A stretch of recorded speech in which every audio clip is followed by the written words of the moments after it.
Welcome to Pindar Poetry. We hope you learned something new. Start now. You must confirm the wireless network allows passwordless joins, such as an open SSID or WPS push mode.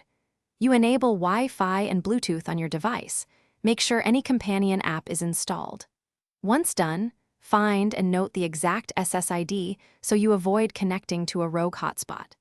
Stay within 10 to 20 meters of the router to ensure signal strength. This initial setup prevents mistakes later and speeds the automated connection process.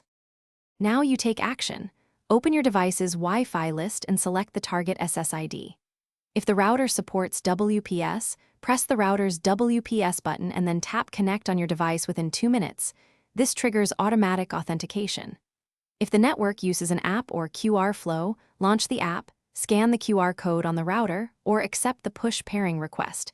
The app will exchange keys for you. Make sure you follow prompts. Delays cause timeouts.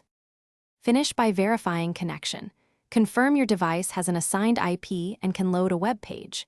If you lack internet, first toggle Wi-Fi off and on, then move closer and retry the WPS push or rescan the router QR code. Intermittent timing causes most failures. If problems persist, reboot the router and your device. As a last resort, reset network settings, but make sure you have backups because that clears saved networks and paired devices. Thanks for watching. Consider subscribing if we helped you.